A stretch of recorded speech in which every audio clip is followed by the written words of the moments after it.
I'll have to make a confession and tell your secret before the questions come, and I have to speak English because I want Steve to know. But the confession is, my wife says that I have only two neurons, one that goes up and one that comes down. So I can't do two things or two tasks at the same time. And I think, and Monica, my wife, told this to Steve, and he could be sure of this because I drove in Salvador with him, and he talked to me all the time. How many mistakes did I do while driving? Many. So I will just read. Don't ask me to give my opinion. So, let me see. There are so many long questions. So these ones are short. But you can read them. They are in English. Two anti-paradigm questions. One, why reboxetine was not a good anti-pain medication? Well, I'm not sure that it is not. There are norepinephrine selective reuptake inhibitors that are in testing now for chronic pain. I think the answer is that reboxetine wasn't well studied. Also, my colleague at UCSD, Hamp Atkinson, did a study of meprodoline and a study of paroxetine in low back pain.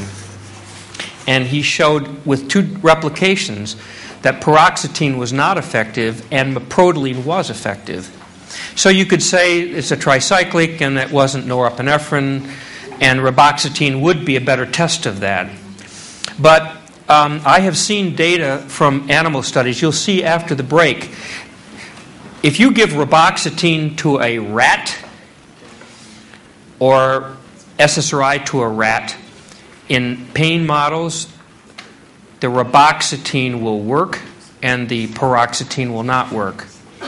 So I think that maybe there's some problems with the human studies. The other possibility is that since reboxetine works in rats, that we need to study it in politicians, not humans.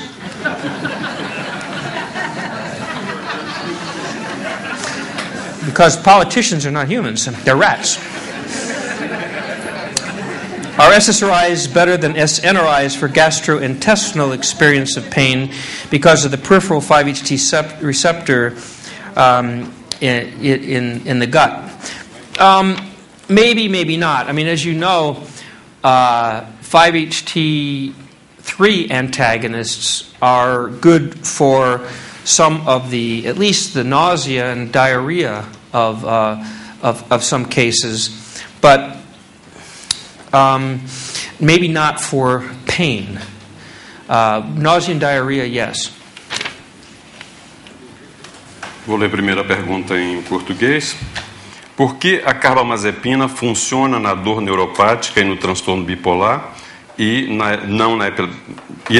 epilepsia, mas não funciona na migrânia?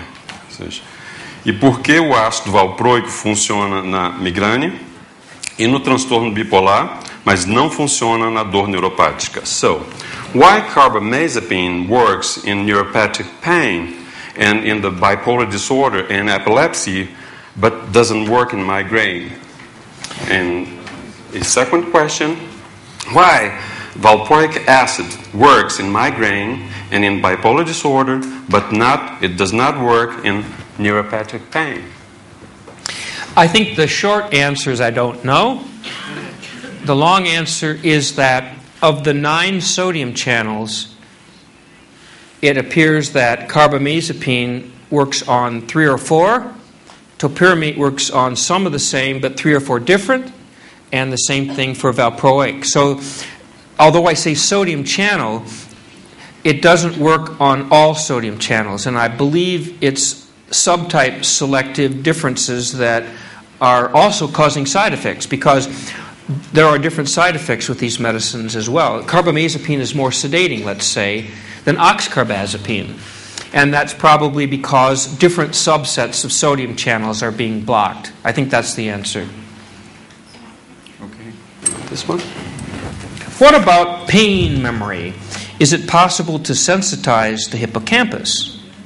Yes, I think that this is the best idea maybe with even PTSD. There's been a famous study on the battleground of Iraq in American soldiers.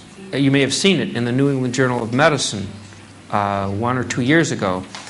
They found that if you had a battle wound and you were given morphine on the battlefield very quickly, clearly your pain got better.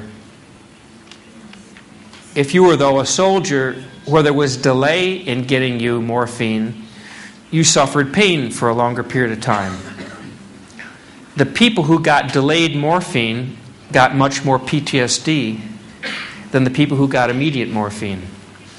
Because it's not so much that the pain causes the PTSD, but that the traumatic experience gets blocked by the morphine if you give it immediately, because there's something about the hippocampus which is causing almost an irreversible memory that is synaptic. And so there is a very interesting phenomenon about sensitizing pain memories.